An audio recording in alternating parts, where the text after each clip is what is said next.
Welcome back to Afternoon Live. Are you living the life you truly want to live? That's a question our next guest had to ask herself after a ski accident changed her perspective. Here to share what she learned, we welcome the author of Your Radical Living Challenge, 7 Questions for Leading a Meaningful Life, Marni Battista. Thank you so much for joining us. Thanks for having me on. Well, tell me about the beginning of your story. You had to go through some really tough stuff to come to these realizations. Yeah, I was skiing down a mountain, followed a friend. And when I think about, I went flying through the air, I landed on my sacrum. I broke 7 bones in my sacrum, which is like, the foundation of who you are and your physical self. And in retrospect, that was like a metaphor for my life. Number one, I was just looking around to see what everyone else was doing, following, never a leader in my own life. And then I was like racing around, racing through my life. And when I had that accident, I was like, I really need to start asking myself some questions because I was immobile for about 10 weeks. So I had some time to think. Yeah, that's a lot of time to have to yourself to think those thoughts. This footage is incredible. Can you tell me about coming out of the other side of that time frame of your life? I imagine there was a lot of self-reflection happening.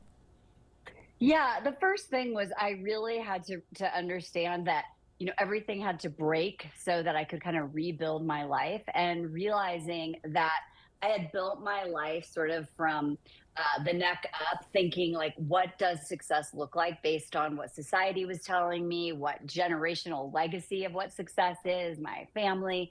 And the thing was, it was a ladder to nowhere. And I think that so many people are striving and achieving, and we find that we get to that place and yet we still feel empty. And so for me, it was like the first step, getting in touch with what I call truly blowing your hair back, what makes you come alive. And for most people, fear pulls us away from those things. But what I teach in the book is how to tune into your unique soul design and create your life from that place. Yeah, I think a lot of people can relate to the concept of achieving certain things on paper, but just not really feeling that fulfillment and wondering where to turn. Can you walk us through a few of these questions that you've come up with to kind of dig a little bit deeper?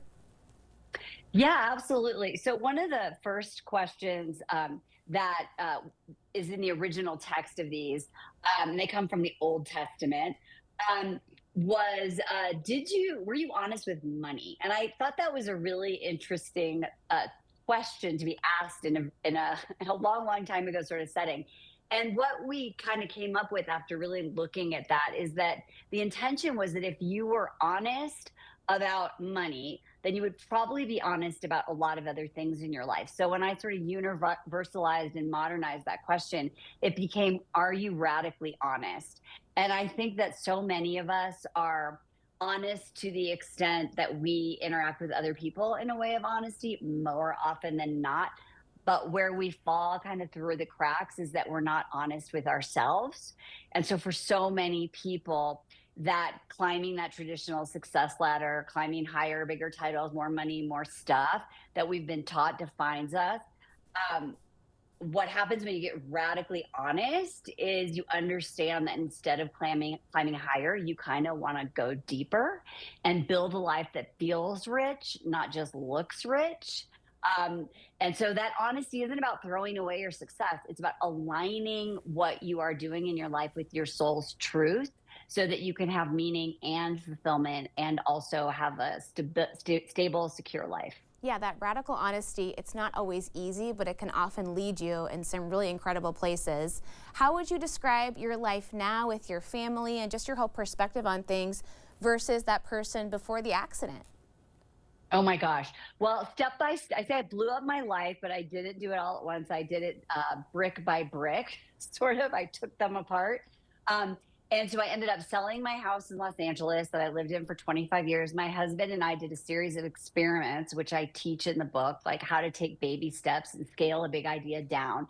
And that ended up in living in an RV for a year, traveling around the country, really deciding what blows our hair back, what are the criteria for the place we want to live. And I changed my business completely. And now we're living in Steamboat Springs, Colorado. And what I love about where we landed for now is that when I was in my house in LA thinking like, what do I want to do when I retire? Where do I want to live?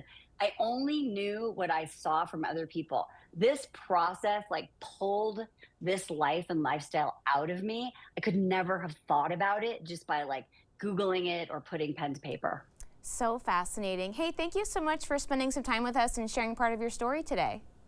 Absolutely. Thanks for having me. Of course. Marni's book again is The Radical Living Challenge, and we'll have more information on our website at katu.com.